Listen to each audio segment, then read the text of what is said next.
You are listening to Leaders and Legends, a podcast produced by Veteran Strategies and featuring conversations with fascinating and impactful men and women who have shaped our world, our communities, and our history. My name is Robert Vane, Principal of Veteran Strategies, and your host for our discussion. You are listening to Leaders and Legends, a podcast presented by Veteran Strategies, an Indiana-based public relations enterprise, and sponsored by Garmon Construction, Leaders and Legends LLC, the Grand Hall and Conference Center at Historic Union Station, the McGinley's Golden Ace Inn, and NFP, a national insurance broker with strong local content. Our podcast is featured on the All Indiana Podcast Network in partnership with Wish TV. You may find Leaders and Legends at allindianapodcastnetwork.com. Thinking of starting a podcast or need to host a public meeting? Let Leaders and Legends LLC be your partner as you look for new ways to communicate your message. Please contact Chris Spangle or me at leadersandlegends.net. And as always, all our podcast interviews are dedicated to the legacy and generosity of P.E. McAllister. Thank you for joining us on the Leaders and Legends podcast. Our guests today are Michael O'Brien, President, 1816 Public Affairs Group, and his... Were you Batman or was he Batman? Were you Robin? Was he Robin? I'm way taller than you. I was Will Ferrell. Oh, that's right. That's Shella's first question. We'll cover that. No, you were Will Ferrell. He was Will Ferrell. You were Cherry O'Terry. That's right. Yeah. We'll get to that. In case you haven't Sorry, figured it out, Andy Miller, Managing Principal of Bose Public Affairs Group, longtime friends. We're joined today by Hall of Famer Jim Shella, political reporter emeritus, Wish TV. He always joins us for these political ones. He makes it so much more fun. Great to Thanks be here. all of you for being on today. You bet. Thanks. Yeah, thanks for having us. Thanks for having us. It's great to be here. You guys have been great about the podcast. I know, Michael, you came on once before when we were talking about Governor Holcomb's campaign in 2016, but we've not yet had Andy Miller on, and so we're delighted that you gave us some time today. And with that, you are thrown to the wolves. Mr. Shella. The whole thing. Well, this is called the Leaders and Legends podcast. And, excuse me, Robert does the booking, so I don't know if he considers you guys leaders or legends, or both maybe, but I consider you legends for the Will Ferrell, Cherry O'Terry routine for those who weren't there at the Indianapolis Press Club Gridiron Dinner, or maybe this was Indiana Fiscal Policy. I think at that point it was fiscal policy. Gridiron Dinner. You guys recreated the cheerleader sketch from Saturday Night Live that featured those two. And Andy did a brilliant job in a wig and a skirt. Thank you, Jim. In front of 1,000 of our colleagues and clients. That was a really good time. It was a great event, fundraiser for a great organization. We had a lot of fun with that. How'd you get talked into that? Who came up with the idea? They had a committee that put together the run-of show. 2 of its members are here today. Both legends in their own right. What will Mike and Andy do? In that year, they had an education theme, and I can't remember whose idea it was. It may have been Katzenberger's. I can't remember, but somebody said, gosh, it'd be great if you and Mike did. He came something. up, we ran into him. Is that what it was? And he hinted at it and goes, I'm going to ask you to do something, and you just got to say yes. And then he just walked away without any information. That'd be John Katzenberger, who was then executive director of the Fiscal Policy That's right, Institute. yeah. But as I recall, you guys were so good at that, you got invited back the next year. We did. We did. We got to do it. We weren't as good the second year, but it wasn't as good because I think that was the roast of Evan Bayh year, which was hilarious because if there is anyone who has less a sense of humor about himself, it was Evan Bayh. So I don't know who that idea was. I don't think it was as good the second year because the first year we took this very seriously, Jim. We went and found our good friend Kim Dotson with the Arc of Indiana, who had been a Purdue cheerleader, and we said, Kim, we need you to be our coach.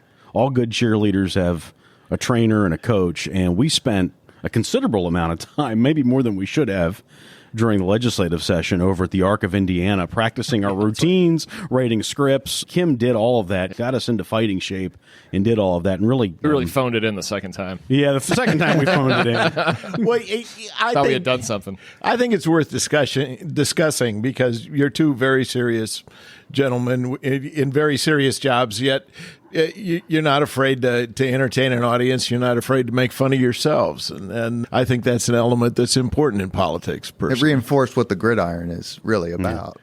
Yeah, that was about bringing all these people that are fighting in the sense that you're on opposite sides of a policy or politics, and that can get tense. It was a night to blow off steam. Like, it was always in the second half of session, like 2/3 of the way in, maybe, when things are starting to get real and people are starting to win and lose, and it's Both starting to get a at little hot. Bose at the time? I think we were. Yes, we were. The first year, we were both here. And then I was at Barnes the second I think year. the second year it was when you had gone over to Barnes and Thornburg. I think for both of us, when you look at that and you look at some of the other fun that we've had together around the legislature, there's a human element to all of this that an event like that reminds everybody of. This relationship's about this business is about relationships, and I always try to repeat the old Mad Men line. I don't know if anyone ever explained this to you, but half of this business comes down to I don't like that guy. Yeah. And that's real. Like, in that Statehouse, that is real. It doesn't matter how much money's on the line, or if you don't like the guy, if you don't like the person you're working with or the one you're about to hand a win, it's probably not going to happen. Let's talk about someone who's beloved by all of us, and I think did a lot to get you guys started and introduced, and that's Mr. Ed Treacy, Oh, yeah. whom I don't mind saying I love dearly. How did you two meet Ed, and how instrumental was he to your careers, Andy? How did I meet Ed? I had moved to Indiana in July of 2000 to work for Speaker Gregg in the House caucus. And I was down in southern Indiana, and we'd kept the majority that year, and I didn't really have a plan for what I was going to do next in life. And I was sitting around the house of the member of the Indiana House I had worked for, and I got a phone call from Ed Mahern, who said, hey, a good friend of mine's about to become Marion County Democratic Party chairman for Mayor Bart Peterson and Congresswoman Julia Carson, and he needs somebody that he can just give a bunch of work to. Just do whatever he needs. Would you be interested in that? Of course, I didn't have a plan or a job or income, so I said yes. And I drove to Indianapolis, and I had lunch with Ed, and that's how I met Ed. Was through Ed Mahern, and Ed gave me the start in my career, certainly my start in lobbying, and really mentored me through that whole process, or at least the first 4 years of my career before he retired, and then certainly after. And that's how I got my start with Ed. Did you meet Joel Miller at the same time? I met Joel. I met Joel. You were the nice guy, and Joel was Ed. Yeah, I met Joel. I was. I guess I'll just say it this. So I was at a bar in Georgetown in June of 2000. Had just graduated, undergraduate, didn't have a job or a plan, and Joel and I were at a conference together, and Joel asked me if I wanted to move to Indiana to work for John Gregg and the Indiana House Democrats that year. He was Speaker of the House? He was Speaker of the House, and that was the beginning of the evening. I said, there's no way I'm going to do that, but let's have dinner. And then by the end of the night, I said, sure, this sounds great. And the next day, I packed up everything I had in my car and drove to Indiana and lived at St. John, in the rectory, old St. John's Church. Yeah. For the first week or so I was here, because they didn't really have a place for me, and I didn't have anywhere to go. Just sneak in the janitor's window Rudy or something? No. So my confession was to you? Maybe. Yeah, all right. I lived there for a couple weeks before I went down south. That's a separate podcast. What was included in Robert Bain's confessions? That's privileged. That's how Joel factors in. And Joel was John Gregg's field director that year. You grew up in Maryland, is that right? I did, yeah. Okay, I went to Frostburg State. I did. You run into a lot of Frostburg alumni around here. Who is the other one? There are two that I've run into since moving to Indiana. Dave Frizzell, former state representative David Frizzell, I just saw him. He grew up in Baltimore, and he went to Frostburg State University for a year or two, and then he transferred, I think, to Loyola, Maryland. And then Joe Kernan's brother was a graduate. His brother Terry is a graduate of Frostburg State University, and he and I made that connection one summer during the Indiana Democratic Editorial Association event in French Lick, Indiana, at the Derby Bar. We struck up a conversation, and we realized we had the same alma mater. I feel like we should be talking about Loftus and his Delaware Mud Hens or whatever the hell they're called. Blue Hens. Yeah. Blue Hens. The Fighting Blue Hens. Mike, tell us about a little bit how you met Ed and how you got started in this business.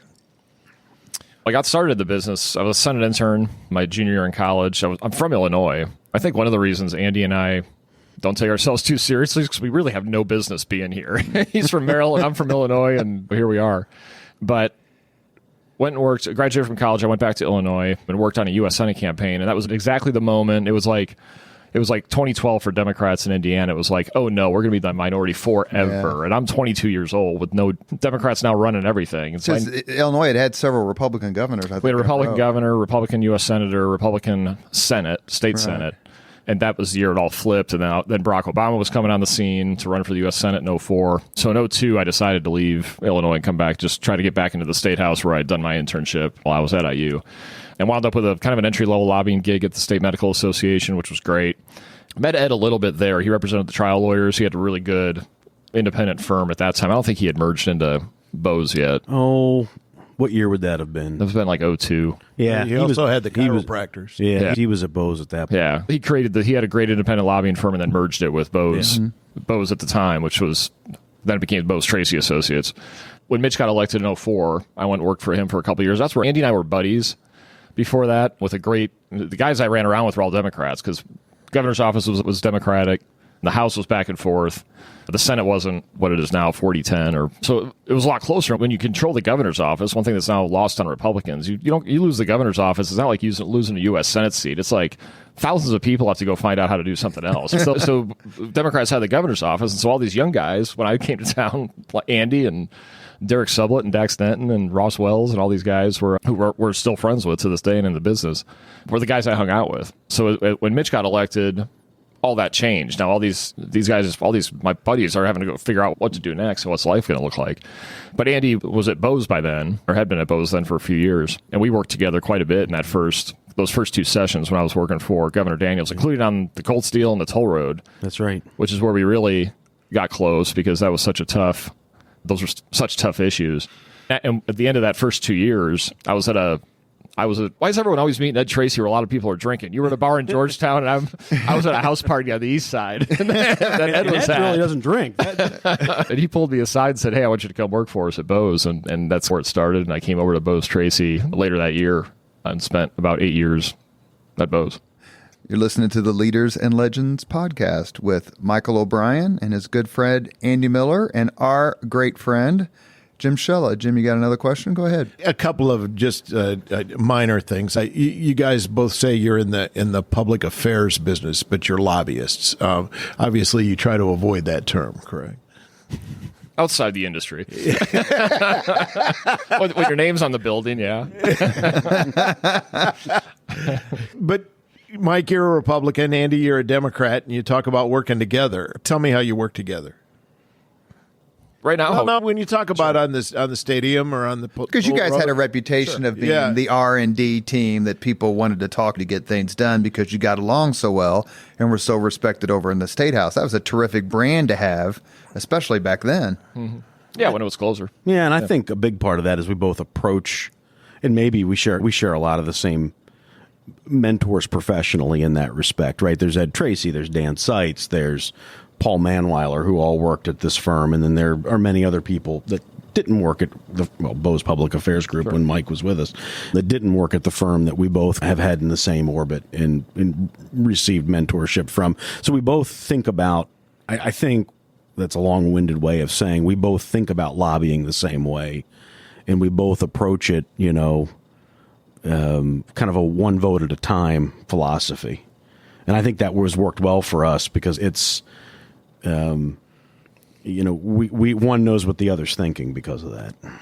Yeah, we've just complimented each other. But that point about having similar mentors, we've worked for all the best people with or around some of the best people in this industry in the last 2 or 3 decades, and that's been I'm very grateful for that. How we actually work together, like how do you work on a stadium deal together? So I work for Governor Daniels in 2006. Andy's representing Ed Bowes, and the firm's representing the Colts. I believe that was your client. Right. I think at the time was the Indianapolis Colts. So we're trying, and that stadium deal was functional. That had to go in statute. How it was going to be financed had to go in statute, right? So you're working on legislation. But now you've got a political layer to that. So I'm with a Republican governor, but I'm inside state government, so I'm not really political. He just happens to be a Republican, right? But Bart Peterson was mayor. That's right. So you had a Democrat mayor that needed to talk to a Republican governor, and what people forget in lobbying, or what doesn't make sense to people, I think, when you talk to them about what lobbying is and they don't know, is government has to lobby itself. So like the city's got to lobby the state and vice versa.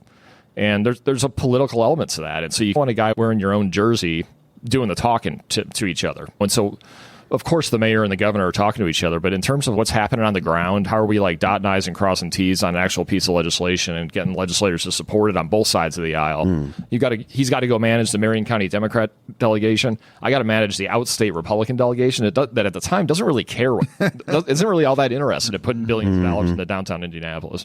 Especially because the taxes are going beyond Indianapolis. That's right. Or they're being pulled out of other counties and put into Indianapolis. And you're working on a stadium deal, and you're a Bears fan. That's right. You're welcome, Colts Nation. That's right. Have you gotten over that? Not yet. Bears are coming to town in a couple weeks, though, to play the Colts. Joint practices, right? Yeah. Did you have, Jim, we've had several government affairs experts on the Leaders and Legends podcast, Michael Connor and Ed Treacy, obviously, list goes on and on, Kip too. Were there lobbyists who you particularly respected? Were your sources, or said, hey, take a look at this, and you were like, hey, I believe what this guy or gal has to say. They're in the room. I trust that this is good information.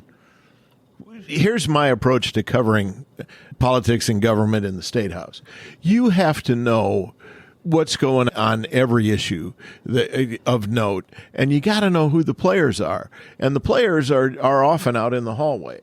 If you would follow me for a day in the Statehouse when I wasn't, covering floor debates or sitting in committee meetings, I would go to the hallway and just start conversations with any and all lobbyists.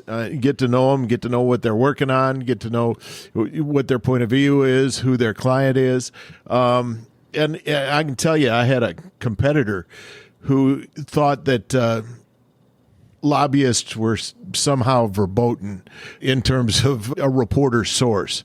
And I thought that worked out for you, didn't it? Oh, my goodness. Oh, yeah. You get these utility lobbyists or agricultural lobbyists or healthcare. God, they know it. I guess we should give a shout out to Lou Belch, right? Who the hell knows more about healthcare in Indiana than Lou Belch? Right. Why wouldn't you talk to him? Sure. And they're like these guys. They're also involved in politics.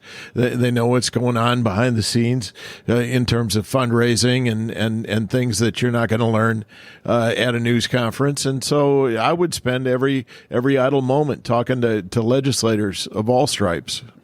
Inside this world we all inhabit, there's no opportunity cost or stigma for being a lobbyist. Is there outside when you tell someone what you do, or have you ever had any encounters where someone... Oh, yeah. That's why most of my friends are lobbyists.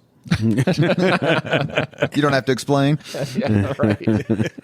Sure there is. I think what people what they don't like are Axios had a well-done article a few weeks ago, the Golden Fork Award that they're starting, the legislators that have been entertained the most by lobbyists. That's the stuff the public hates, or that the people that aren't inside the bubble don't like from outside of it. And I get that. The reality is, we have lobbyists in every state, but in Indiana, we're a little deeper on policy, I believe, because we have a citizen part-time legislature, and so you've got a farmer coming off the field in October, and now he's in the Statehouse in January. And he's being asked to vote on health insurance policy, and it's like, good luck. Good luck knowing what's right and what's not. So, I think Andy and I work well together because we're both honest brokers. We're both going to go and tell the kind of, here's my side, and here's what the other side of the coin looks like. And what I think is really important, we can talk more about this, we came from the process and have a real deference to it. Yeah. Like, we really care that it's done the right way because we came out of it. And a lot of lobbyists are like that, the ones that started inside on staff, or sort of Diane Massario was clerk of the House for years. There's a lot of us who we really need this to work, like the government. Like, we understand our role in it. We understand where the line is. And when I'm done talking, it's your job to go legislator. You're the elected official. I'll say my piece, but you're pushing the button. So, Andy? Yeah, I think that's 100%. I love the process. It's part of what keeps me in this business and keeps me motivated. I love the legislative body. I love state government. So I think Mike's 100% right about that. Your question about, look, I had to explain to my mom and dad, my mother was a elementary school guidance counselor. My dad was a high school guidance counselor for 35 years in Baltimore County Public Schools. I had to explain to them I was going to work at a lobbying firm in Indianapolis, Indiana, and try to explain to them and I think I still have to try to help my dad understand exactly what it is I do. He's still trying to give you a guide. So yeah, it is. It's not, maybe there's 150 people that do this in Indiana day in and day out at the Statehouse. It's a very small population, and because of that, it's not something that when you go to the Indeed website to apply for jobs, there is no click down for lobbyists. It's just not. It's not publicly facing in that way. One fun industry trick: if someone looks cross-eyed at you about being a lobbyist, ask them what they do for a living, and then tell them who their lobbyist is. Right? Actually, or who their tens of lobbyists are. Well, I used to tell when I spoke to groups when I was working before I retired, I would explain to them that everybody in Indianapolis has probably got 4 or 5 lobbyists working down there. You got one from your profession, one from your church. In all likelihood, one from the town you live in, and maybe somebody for the township, and somebody's looking out for your schools. The car you drive, the drink you drink, and you've got lobbyists working for you don't even know about. The e-cigarette you smoke, The bet you make. What platform you make it on, how you make it. You are listening to Leaders and Legends, a podcast presented by Veteran Strategies, an Indiana-based public relations enterprise, and sponsored by Garmond Construction, Leaders and Legends LLC, the Grand Hall and Conference Center at Historic Union Station, the McGinley's Golden Ace Inn. That's a great place. It is. And NFP, a national insurance broker with strong local content. Our guests are Mike O'Brien, Andy Miller, and our frequent co-host, Jim Shella. Is there one particular battle that you two remember, same side, opposite side, that stands out in your career? This was just an absolute war. Because I know Jim has covered it. There's been so many. Yeah, there's been a lot. Gosh, there's been so many, and so many together. Yeah, and a few on the other side of each other. I remember there was one moment during the toll road debate. It was the last day of session. This would have been the original legislation. The original legislation, 2006. Yeah. So I work for Governor Daniels, and you were representing the concessionaire. Yep. The toll road, the company that was trying to lease the toll road, or that would have leased the toll road if this legislation passed. It did when it ultimately passed, but at that time, it was 52-48. Republicans were in control of the House, but what's lost to a lot of people, especially legislators, is the fine art of the walkout, which shuts down the supermajorities matter because Democrats can't, they're the minority. Republicans did it too back when Democrats were in control. Would walk out and stop. That just stops business. You can't. You need. Was that the year we had the Bauer walkout where he killed? That was Mitch's first. That was session. 05. That was so 05. That was halftime at right. 05 when he killed the whole agenda. So that had already happened. Yeah. When Mitch went before the cameras the next day and said he car-bombed our agenda and then had to issue an apology now, lots for of that. history is And Shella shows up at the Indiana... Lots to history is there was a path for Bauer to come back, and we were like, I think it's better for us politically if we let him kill it. And it was. We got it all back, and it all passed. But the memorable moment I'm thinking of was the following session during the toll road fight. I was on the floor of the House because I could be as a employee of the governor and employee of the state because the House allowed that. Lobbyists, of course, can't be. Except for this one situation where I turned around and Andy's standing in the aisle. The Democrats walk out to kill the toll road. I'm like, how'd you get in here? And I'm like go get him back. I go downstairs. And I think you were a little more stern than that, Mike. I think you looked at me and you said, find out what they want and get them back. I went down expecting Governor Daniels to be pretty worked up, and he was pretty calm. He and Becky Skillman, Lieutenant Governor, were sitting in the office, and I said, he did it again. Bauer walked out. He goes, all right, keep me posted. We'll see what we can do. And I remember Jim came because you interviewed Murray Clark. I was comms director at State Party, Republican Party. You interviewed Murray about the comment, and Murray sounds good to me. Like we were the ones who were supposed to reinforce, no matter what the governor did, the political side of it. And I don't know. I guess you could say in 6 it worked out for the D's because they won the House that year. That was a good year for the Democrats. Things have been thin since. A little bit. Yeah. You think that's the biggest war? Freedom Indiana was a real memorable one. You and I worked. We were both at both at the time. That was a big coalition. That was a lot of the core of that coalition was Megan Robertson and that Freedom Indiana core group. You're talking about gay rights. Mm-hmm. Yeah. So the issue was we had to amend. So to amend the Indiana Constitution, you've got to pass the same language in 2 consecutive General Assemblies, right? Separately elected General Assemblies. So you can only do it about every 4. The whole process is about 4 years, and so we're in the second half of the process where the legislature already passed one amendment, constitutional amendment to ban gay marriage. If they pass this one, it's going to the ballot. So the task was to get it amended, so it was different when it passed. So then that resets the process, and that was the goal. So the focal point of that was 2014. Yeah, it was 2014. 2015 was RFRA. Yes. And then 2016 was when all hell broke loose, and we were fighting bathroom bills and all like this new social, like that was the period. Then the Supreme Court came in and legalized gay marriage, and that kind of kicked off but we were successful in the sense that we were able to stop a ban on gay marriage from being put on the ballot in Indiana to be put in the Constitution, prevented for a minute. We didn't know that at the time, prevented that kind of social war on the ballot. Do those stand out to you, Jim? Oh, absolutely. Absolutely. Yeah. The battle for the ability for gay folks to get married in Indiana, I think, was because it took so many different variations. There were so many different elements to that over such a long time. It's maybe the most significant thing I covered. A lot of stars aligned there. It was about the time when moderate Republicans were starting to shift on it. It didn't look as risky in 2014 to be on that side of the issue. Not to mention moderate Democrats. I think John Gregg was opposed to gay marriage at one point. And we're only 2 years from Barack Obama supported it. So to get that done on the floor of the House was pretty You guys pretty have amazing. worked with multiple governors, multiple speakers, and Senate majority leaders. Any good stories? Any ones you want to tell? Anybody more fun to work with than others? We have not had any Senate presidents on, Jim, but we've had Todd Houston and Brian Boswell. There haven't John been very Gregg. many Senate presidents. We're only on our third one in 45 years. Yeah. That's right. Gosh, there have been so many great people to work with over there. I guess I have to answer that question. And Mike's talked about the stadium legislation. He's talked about the toll road legislation and my working relationship with Leader and Speaker Bauer, on and off Leader and Speaker Bauer over that period of time.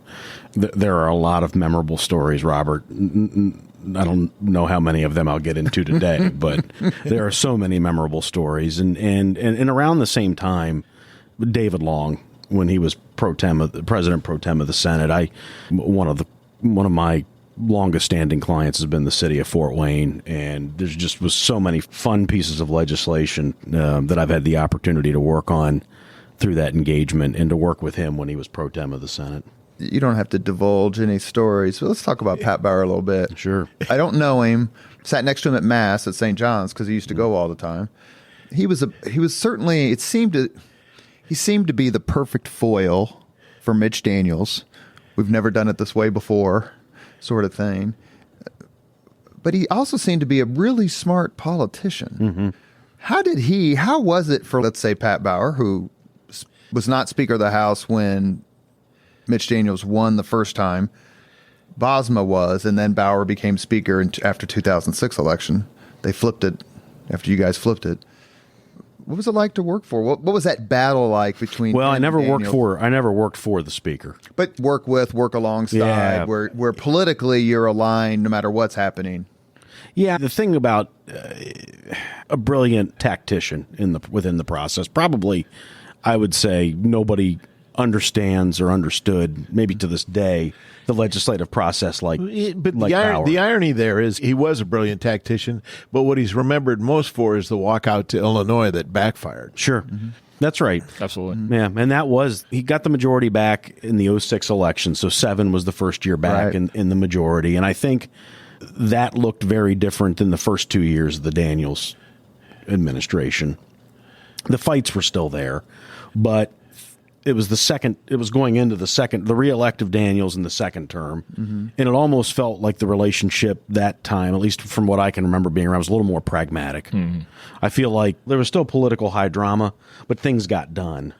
When you talk about the walkouts to Illinois, that was after the 2010 midterm and then the 2012 presidential, when the Democrats, the majorities prior to that for the previous 20 years, There's one or two, one or two or three, it was relatively narrow. That was a 10-seat and then a 20-seat majority, and that felt very different, I think. And that was an effort to stop the right-to-work legislation, which eventually became law. The story that I enjoy most about Pat Bauer, that I think gives you insight into his personality, was one that was told to me by Chet Dobas, who was a longtime Democratic legislator. And late in his career, Chet had an employment opportunity out of state. And so he got in the car and he drove to South Bend. This was off session. Drove to South Bend, have a meeting with Pat, and said, if this comes through, I'm going to give up my seat. And Bauer looked at him and said, how can you do that? And Chet said, they're not going to carry me out of that place. And Bauer said, well, they are me. That was real. There were Democrats, especially after 2008, when it all started turning. There were Democrats in parts. Your first boss, Bob Bischoff was one of them, and Russ Stillwell, and all those Southern Indiana Democrats. Like those, they were not electing another Democrat. They were either electing Russ Stillwell or a Republican. That's right. Or in some cases, so that was a big deal for Bauer back then, because he couldn't have any of these guys. I don't care how old and sick you are. I mean, we had the first Zoom video vote in Indiana history was Tom Krinkowski. From his hospital bed. And, although it didn't count. Bauer did his best. Mike, who did you enjoy? Like, for example, I'll just throw a name out there. He was on the podcast. I hear a lot of people at the time, especially, say strong things about Brian Bosma's job as speaker, his performance. I know he works with you a little bit, but he seemed to me to be just the perfect person for that gig at that time. Yeah, in 05, 06, he was minority leader, and then House would win the majority, very thin majority, 52 seats in 2004 election. So 05, 06, he's speaker, and then he does some hard things.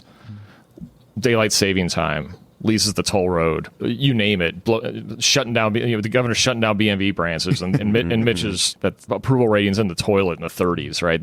Everyone thinks about Mitch Daniels, remembers like 2011. The good times, It was all good. It was all productive, but I remember politically popular time for the end. Going, I just don't know if we can pull this through. And he does all these hard things, right, and turns this really thin margin into some big wins for Governor Daniels and through the legislature, and then is rewarded for it by becoming minority leader again in the 2006 election. And it has to sit in that position for 4 years, right? We don't. Barack Obama wins Indiana in 08 and the presidency. We don't win the majority. Mitch wins by 20. We don't win the majority, though, back in the House. In 10, the Tea Party year brings it back. 64, huge win. 60-40. 14's another huge. 12 was another huge one. That was after the walkout, and that's when we got the supermajorities and haven't given them back yet. But I think the unique thing about Speaker Bosma is that he created that, and that he recruited those candidates. He ran their campaigns. He went and he won those campaigns and created a great political operation around it. And so when his majority coming back in 10 was different than the majority he had in 05, which was a caucus he largely inherited from the 80s and 90s. So those guys win there, Paul Manweiler and the other leaders of that caucus. By that election in 10, he created that majority and then created the supermajority and held it. And that caucus knew it. So he could swing a pretty big stick in that caucus because they a lot of them would look at him and say, he's the reason I'm there. I got to do it. Whatever I'm being asked to do, I got to do. Yeah, and it sustained him for a long time. It did. Yeah. It did. I mean, I think Mike's 100% right on that. Do you get the sense that these leaders understand, I'm going to say how the game works, and that's a poor way of phrasing it, but a Republican Speaker of the House knows you're a Democrat, but look, I don't care. You're good at your job. A Democrat Speaker of the House knows Mike's really good at his job. Okay, he's a Republican. Does that stuff matter that much, those party labels inside the Statehouse? Depends how you do it. It depends how you conduct yourself as a partisan, really.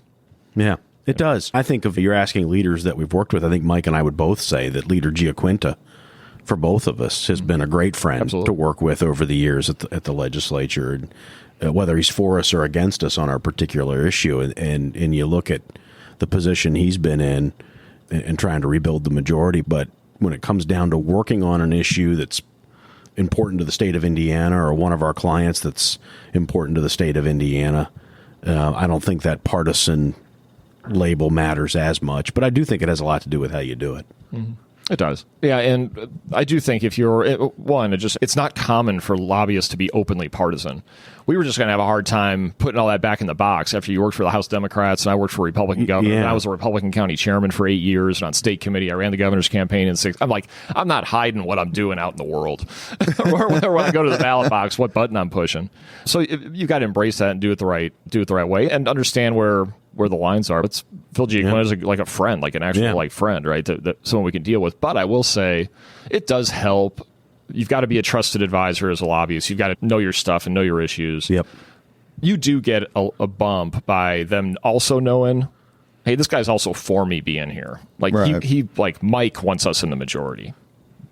He's not just trying to he's not just here to cash his check today. He's doing other stuff. And I think that does that does enhance your relationship and give you some insight you might not otherwise have. Well, I think it's also, like, I think about, for example, Jeff Espick, who certainly knew I was a Democrat, certainly knew my political life, my early political life, but I was able to go in and meet with him, and I knew when I was going in to meet with Representative Espick, I knew I had to have my facts straight. I knew I needed to be prepared, because he was the kind of legislator, when he would review a piece of legislation, if there was a comma that didn't make sense, he was chair of House Ways and Means, he was going to question you about it, and you better understand why it's written that way. And if you don't, you're not going to earn his support, or certainly his trust.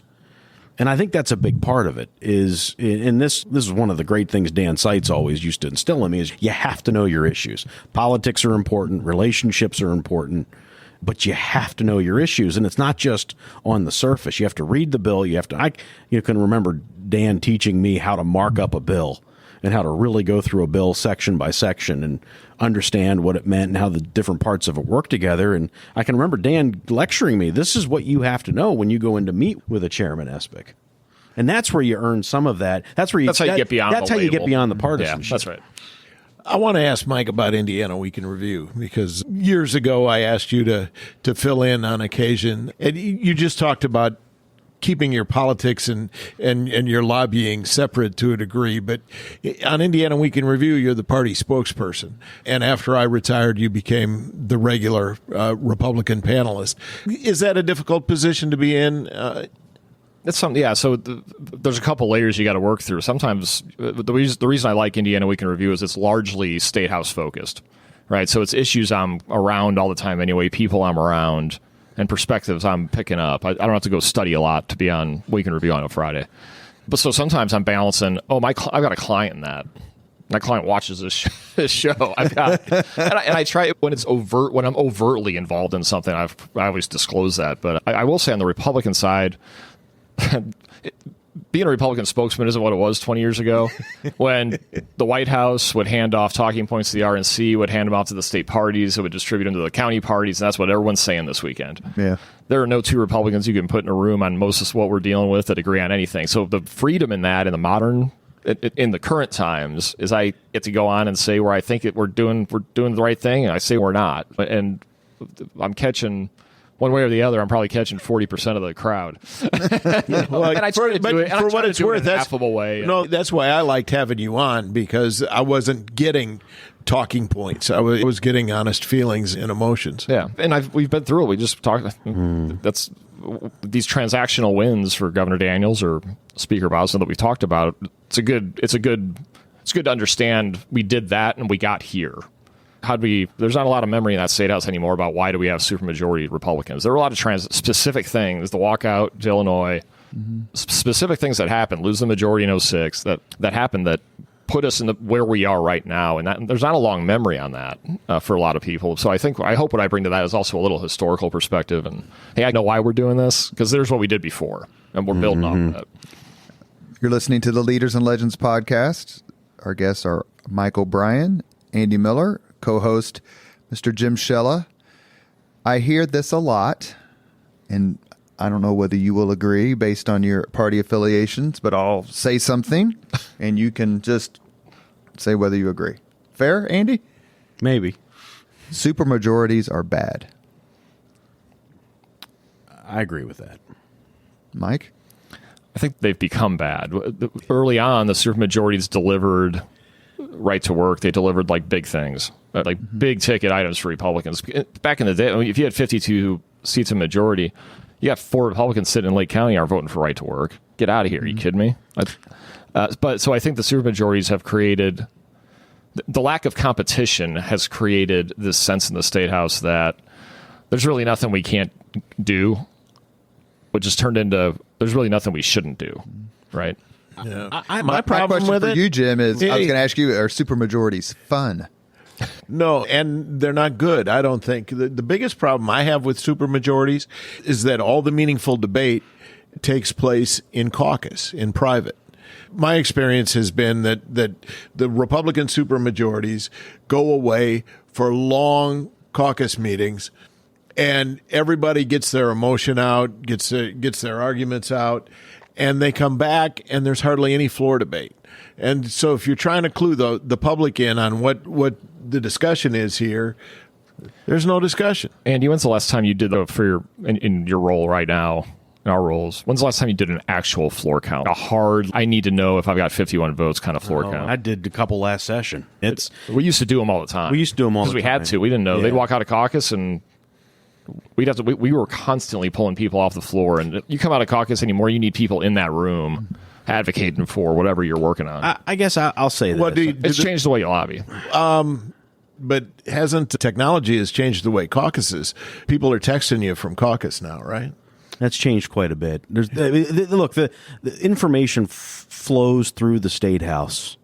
When I think about the first session I lobbied, 2001, and I think about 2023, what's the biggest difference? The biggest difference isn't the supermajorities or even the political environment. Things were contentious then. I can remember the Governor O'Bannon's budget in 01 having trouble getting out of the House because of dockside gaming, and the governor's office working hard to whip votes on dockside. And I was really close to that because Bob Bischoff was one of the holdouts. He did not want to vote for dockside gaming at the time, and I remember that was a big deal. And I remember long caucuses in those days where deals were cut between leaders. If I think about what's really different, it's the way information flows from the building. You used to be able to have a meeting with somebody, and maybe nobody would ever find out about it.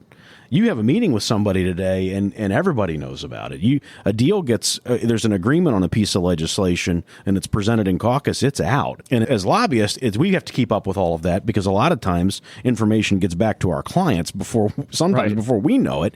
But as leaders, I think about leaders of the 4 caucuses today. To manage that, it's almost unmanageable. It's really hard, and I think that's the biggest difference in the building today from 20 years ago. I will say, texting became... You don't think anything about sending a text now, and you haven't for a very long time. But it used to be when texting was first a thing, you had to have a texting relationship. That's right. You couldn't just fire a text off to somebody. You had to know them. And Pat Bauer, to punish lobbyists for he was tired of guys leaving the floor. In 08 or 09, he was tired of his members leaving the floor. Yeah, the way we used to do it is we'd scratch a note on a little piece of paper, a doorman would take it into an intern, would bring it to the legislator, then that legislator would come out, knowing who I am and what I want to talk about, and we'd have a conversation. They'd go back in. There was one period, one 24-hour, 40-hour period. Bauer just got so mad that his members were leaving the floor because they're trying to vote, but they don't have the votes if they're out in the hallway.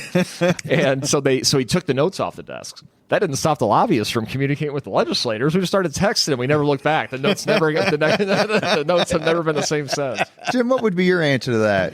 You've been around Andy's 2001 to 23. I know you retired 7 years ago, but what was like the big where you walked in or you walked out of the Statehouse one day and was like, man, things are different?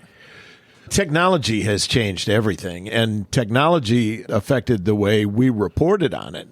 When I first started covering the legislature, it'd be 1983. We would never go live from inside the State House unless it was a special occasion and we brought down a truck and ran a whole bunch of cable.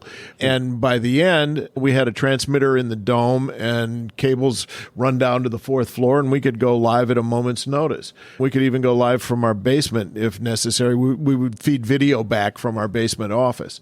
And then you get phones and you can actually transmit things over the phone. Everything is instantaneous now, where it used to be you needed things to happen by 4 o'clock so you could go back to the station and sort through it and write a story. Was the legislature aware that's what you needed? Did they tailor what they were doing because they wanted to hit the news?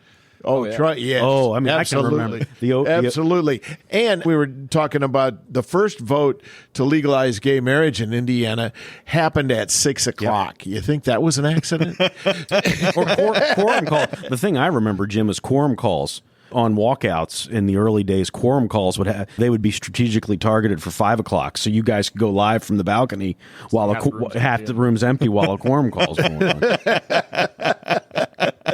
Yeah.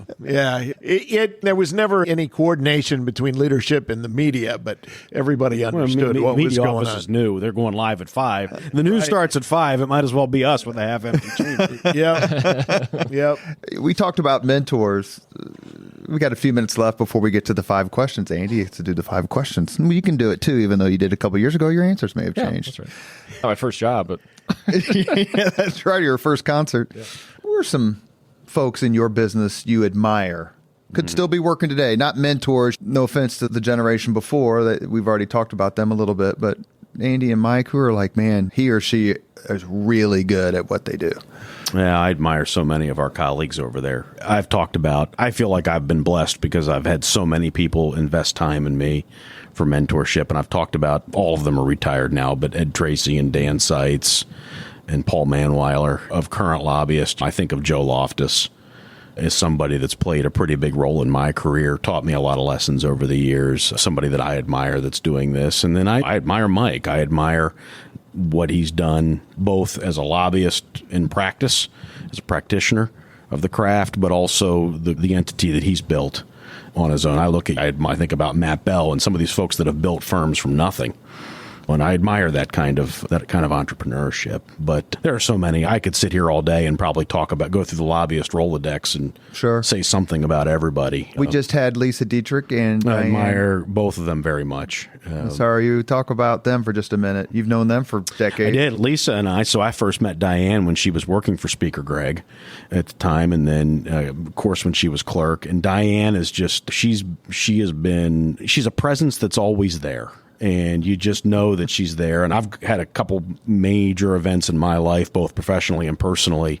And I can tell you on those 2 or 3 occasions, easily one of the first phone calls I've gotten was from Diane Massario. And sometimes it was just a call to say, hey, but I heard you were going through this, and I just want you to know I'm thinking about you. And that's just Diane. I think that's wonderful. I often talk about the human element of politics and the legislature that sometimes gets lost. And I feel like Diane always grounds us in that. And Lisa Dietrich, Lisa and I have the same mentor. Lisa started off working for Ed Treacy, and left Hudnut. Did she not leave Hudnut's office, or was there a Republican Mayor Hudnut? I don't know if there was an interim, but She went from Hudnut to Treacy. Yeah, I think that's right. Sorry, Andy. Lisa understood what it meant to work for Ed Treacy, if I could say it that way for a moment. Ed was a little bit like a drill instructor with me, and Lisa had been through Ed Treacy's training on lobbying. So, I think about Lisa and Chip Garver. They all got their start working for Ed, and those two individuals in particular knew what it meant to work for Ed. So early in my career, every now and then Lisa would check in on me. Mike? It's one that's well said about both Lisa and Diane, who's the Statehouse's mom, and really everyone has the same what Andy just described with Diane. Everyone's got that exact same story about her. That does not deviate from person to person. That's just who she is. On the political side, I think often about how I got to work for Governor Daniels when I was 24, 25, 26 years old. That's just like at day one in the governor's office, where I had no business being, but it's just by grace of God and a lot of people vouching for me, I got to be there. And because of that, you get to sit shotgun with a lot of great people, Eric Holcomb being one of them, who I shared an office with in that office, and years later ran the campaign in 16, in that chaotic 2016 year. Got a lot of confidence in you that he would choose you for that. We thought a lot and just had a great 15 years of working together. But I also considered him a mentor because he was years ahead of me and had a lot more experience. On the lobbying side, it's the people that Andy already mentioned. When I left Bose and went to Barnes & Thornburg, I got to work. One of the reasons I wanted to go there is because of Bob Grand's presence in national politics. I wanted to go just be a fly on the wall for that experience. And Brian Burdick and Joe Loftus on the lobbying side, legendary lobbyist. Heather, good friend. Amazing. And, yeah. So we've had and people that Pat Kiley, John Hamm, that's right. Guys that 20 years ago when I was first starting, and I know Andy does this too, very grateful that they were willing to take a coffee or have a lunch or give their perspective. And that's why I know you do it.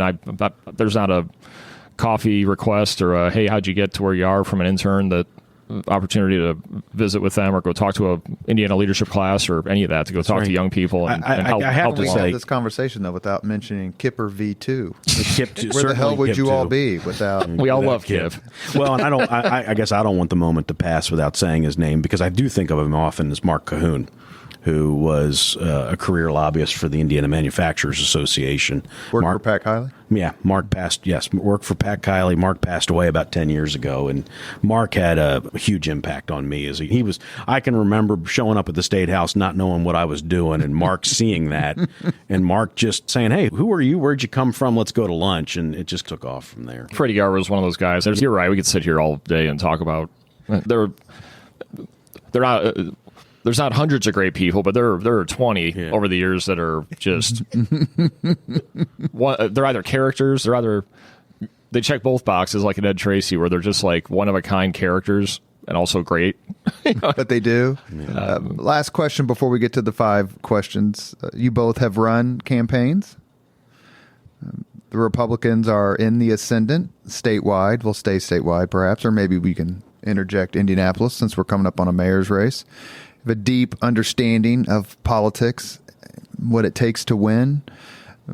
Mike and I on our bike rides talk about this quite a bit. But Mike, how are the Republicans going to preserve this era of good feeling we have? And B, how can the Democrats come back? You get the same question, Andy, but just in a different order.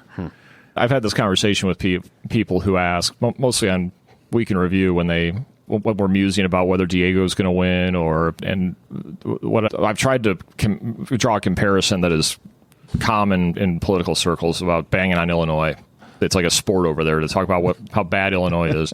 But on the political side, from your question about how do the Democrats come back, I think it's almost it's like generational. How we got here is from the Civil War to 2008.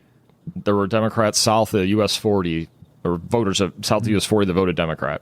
And after 08, they said, I'm a Republican. And that is what has changed how we elect Republicans statewide. It used to be run up the score in the suburban donuts, and we can lose south of 40. That's how Mitch won. That was the game plan. And that's all changed now. It's these outstate voters that were conservative Democrats for years. I say that because it's instructive to say, okay, well, that's 130 years. Like when you have these monumental shifts in party identity and generational identity.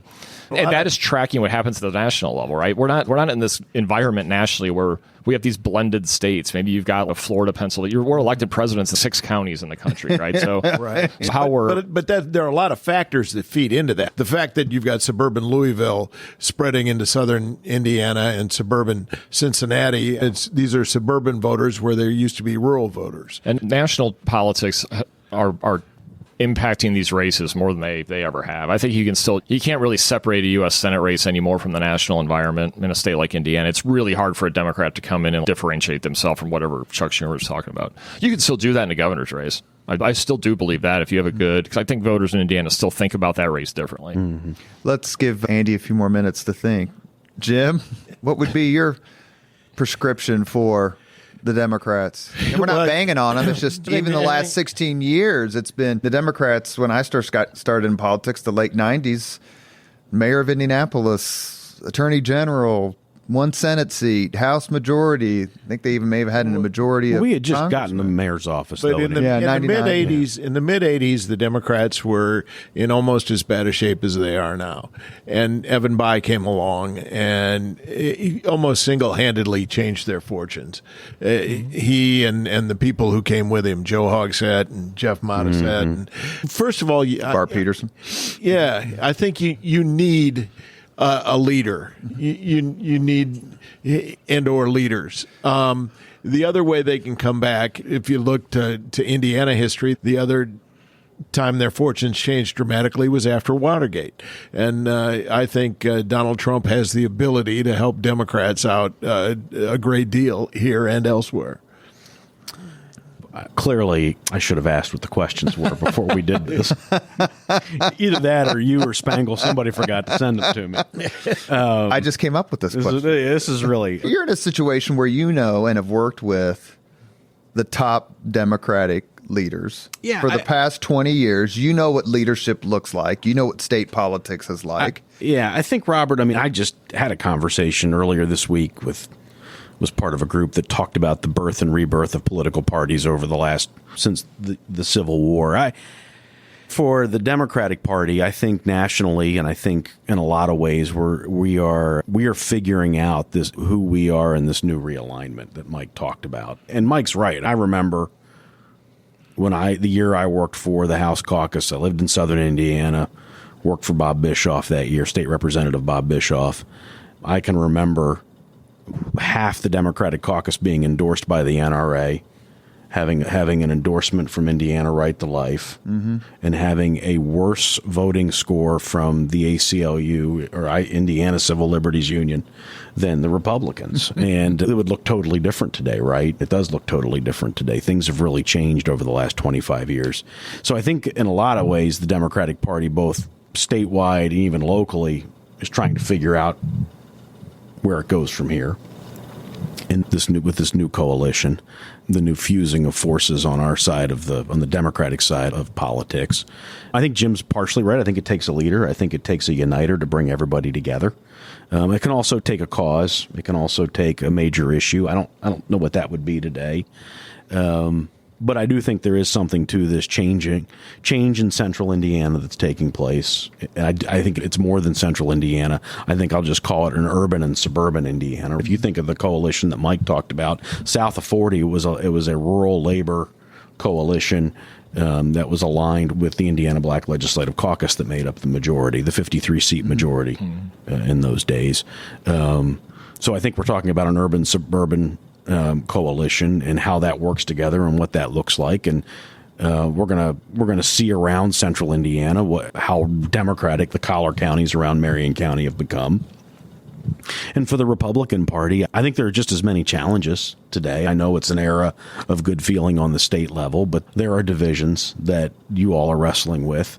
It's evident. It shows itself. It manifests itself in the Republican presidential primary. And I think it's because both parties are going through this period of, okay, who our base is and who our governing coalitions are. That looks different than it has for a really long time. You have a situation where Donald Trump wins Hamilton County but loses Carmel. And you've also got generational change across the country. There are leaders in Congress and in state legislators that are retiring that have led the legislatures and led I mean, you think about the Hoyer, Pelosi step back last year. That's happening across the country at the state level as well. So there's a generational transition. And what's important to the generation that's coming up and what they think about some of these longstanding political divides is very different within both parties. You second, Mr. Miller? Absolutely. Richard Nixon's rolling over in his grave. Nixon never resigns if he does what he did in this environment. It's hard to figure out what the future looks like in the Republican Party at the national level. And again, what I said before, that it's really hard to separate these Indiana Republican races from the national environment. It is. It's hard to message differently without, especially in a primary. Because governor's race is going to be really interesting to see how you're navigating an indictment a day from Donald Trump when he gets an indictment bump every time, and you're trying to figure out how do I The messaging strategy. How do I not be on the wrong side? How do I not be on the wrong side of this? If you wind up in prison, and half of the voters in the country, or 75% of the voters in the Republican Party go, "Man, that was messed up. Let's move on to the next thing," because that's about how it. Here you are holding the bag. Yeah, we've reached the point. Do you want to say anything more, Jim? I don't think that was a nice exclamation point right there. We've reached the point in the Leaders and Legends podcast where we ask the same 5 questions of all of our guests. Mike O'Brien and Andy Miller, are you ready? Yes. Yes. Sure. Mike, what was your first job? I'm from the south side of Chicago. I worked at a one-screen B-run movie theater in Dalton, Illinois. And sometimes when people ask me that, I said, I worked at the Dalton Theater. They hear I worked at the Adult Theater. I worked at in the village of Dalton, Illinois. I worked at the movie theater. I knew I'd met you a long time ago. Andy, you? I worked for Recreation and Parks in Baltimore County, Maryland. At a park. It's called Oregon Ridge Park, and I cleaned bathrooms and emptied garbage cans every day. Andy, what was your first concert?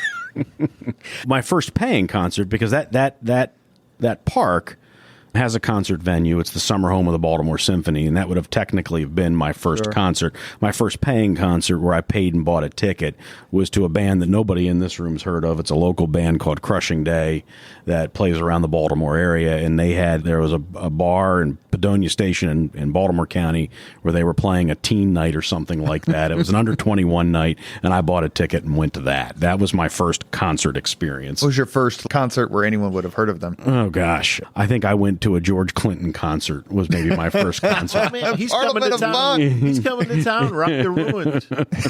Is he really? Yeah, you know what? Is I think I saw that, Jim. I got tickets. Mike, your first concert? It was like quintessential Chicago. It was like Pearl Jam at the United Center, like 1994. Mike, if you could suggest any book for someone to read, which book would you recommend? I ebb and flow on books. I was actually going to read one this week just to have an answer for you, since I haven't read one in a minute. But I do read a lot of long-form journalism. I like The Atlantic and Political Magazine and New Yorker, and there's a couple of good ones. There's one that's a few years old now. They did a really long, like days-long interview with John Boehner that's worth looking up. It was called John Boehner Unchained, and it was in Politico. That sounds wonderful, actually. And it was. And The Unchained is he's fixing his lawnmower in the front, the main photo for the article. He's fixing the chain on his lawnmower. So it's him in retirement now.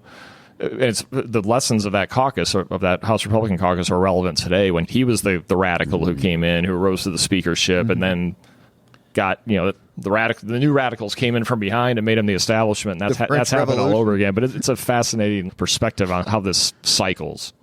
The other one on a process, you'll probably like this one. The Atlantic or the New Yorker just did one on Jim McGovern, and I think like the story of Congress's traffic cop and his like 3 decades on the Rules Committee and but he's lamenting. Of course, it's the New Yorker, so it's pretty hard left, but he's lamenting the process, the deterioration of the process that he's seen through 5 presidents and 7 speakers, and it's a pretty good read. I'll give you 2, Robert, if I'm allowed to. You're a history buff. You can. And I've thought a lot about your 5 questions because I listen to your podcast often, and I've always wondered, how would I answer them? So here I am. Guns, Germs, and Steel would be one. The other one, for anybody in politics, I always recommend All Too Human by George Stephanopoulos. I think it's just a fantastic book where he talks about this balance of idealism and pragmatism and the struggles he had in the Clinton White House and ultimately his departure and kind of his rebirth in the media. So those would be my 2. Guns, Germs, and Steel is a terrific book if you want to understand behavior of human civilizations in the last several decades. It's brilliant. Yeah. Is that Jared Diamond? I think that's right. Yeah. Yep. Yeah. So I'll give you 2. Those are my 2. Andy, if you could witness any event in history, be there in person as it happens, which event would you choose? I've got 3, but I'm only going to give you 1 because I got to play. Somehow I need to play by the rules, right? So I'll give you 1. I would, and you know this. I would have told you 5 weeks ago, Yalta, but I've changed my answer officially now. And you changed it for me, Robert. I would want to be at the Casablanca conference. I'd want to be there when the leaders of the Allied leaders get together and try to figure out what the heck are we going to do. January of 43. I would have loved to have been there to hear that discussion. And of course, Stalin wasn't there because he had his hands full on the Eastern Front. I would have loved to have been there. It's the emergence of the Americans as the leading partner. That's right. That's the beginning of the American century. Mike? There's a lot of those over history that would be fun to be at. The one that's top of mind right now is I'd like to be in the basement of Capitol Hill on January 6th with Mike Pence outside of the limo. What really happened then? What was that conversation? What was the sidebar conversation, most importantly? Last question. We'll start with you, Mike. If you could have dinner with anyone living today, 2 hours off the record just to chat, whom would you choose? 2 hours off the record just to chat. Anyone living today. Jeez. You can choose anybody. Doesn't have to be politics. Anyone. Come back to me. I want Andy thought of this ahead of time. Yeah, President Bush. Which one? President George W. Bush. President George W. Bush, Yes. not H.W. Bush. No. You said living today, right? Yeah. Yeah. That's what I was That narrows it down. Yeah. George W. Bush Thank you, is Jim. a terrific history person. Yeah, I'd want to. So many questions, so many things I'd want to talk about with him. About what? The war. Oh, Yeah, 11. just all of it. Oh yeah, He's a big fan of Genghis Khan. If I think about I was in my 20s, right? When he was president. There's so much of his administration and what happened in between the first hanging Chad of the 2000 election until the invasion of Iraq. There's like a 36-month period in American history. Call it 40 months. Right. Where there's the Florida election recount, there's 9/11, there's the invasion of Afghanistan, the invasion of Iraq, and then I think of everything that happened in that period and the impact it's had on and going to have on my generation.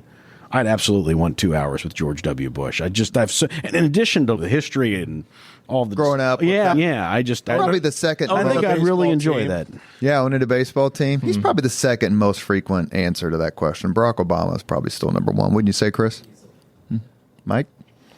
I had an opportunity to meet him once, and I regretted I didn't have more time. Then I tried to bring him back to speak at the Hendricks County Lincoln Day dinner, but he, of course, didn't care about speaking at the Hendricks, coming to the Plainfield Rec Center at the park and talking at the Lincoln Day dinner. But it was George Will. It was because, for a lot of reasons. One, he's an avid baseball fan, and so am I. Cubs. White Sox. I'm a Southsider. Yeah. And he's a Cubs fan, isn't he? Yes. Trade deadline. I don't know if you noticed the Sox are giving up for this year. Yeah. Oh, yeah. Hey, they were the preseason top four in the betting to win the World Series. What else about him? Just the political perspective. Now that he's getting pretty old, and he's been through how many administrative, 5 decades of early 80s. of Republican politics. Daniels is 71. I think he might be 67 or 65 from Princeton. So, yeah, right around there. He's 82. Came on the Leaders and Legends podcast. Did you watch it? Did you listen to it? He was phenomenal. Just incredibly gracious and I don't generous. know that I've listened to that one. I said, and I know we're going to go here in just a second. I saw him at the Columbia Club, pitched it to him. First thing I said was Mitch Daniels has come on twice, which I think got his attention. But I said, I'll ask you about 3 things: baseball, history, and Mitch Daniels. And he looked right at me and goes, okay, now I'll do it. Wow. And he was phenomenal. Jim, thank you very much. You're welcome. Nice to see all of you. Yeah, it was good to see you, John. You have been listening to Leaders and Legends, a podcast presented by Veteran Strategies, an Indiana-based public relations enterprise. And sponsored by Garmon Construction. How amazing is Paul Okeson? You want to weigh in on that? Great American. Yeah, great guy. Leaders and Legends LLC, the Grand Hall and Conference Center at Historic Union Station, the McGinley's Golden Ace Inn. Best hamburger in Indianapolis, by the way. I'm going to settle the debate. And NFP, a national insurance broker with strong local content. As always, all our podcast interviews are dedicated to the legacy and generosity of P.E. McAllister. Our guests have been Mike O'Brien, Andy Miller, longtime friends of each other, longtime friends of mine. You've both been very generous in helping me with my career and with your friendship. Thank you for coming on the podcast. Thank you, Love Robert. you too, Robert. Yeah, it's been great to be here. Thank you very much for listening to Leaders and Legends, brought to you by Veteran Strategies Incorporated. If you want to contact us about this program or our menu of public relations services, please send us an email at robert@veteranstrategies.com. That's robert@veteranstrategies.com.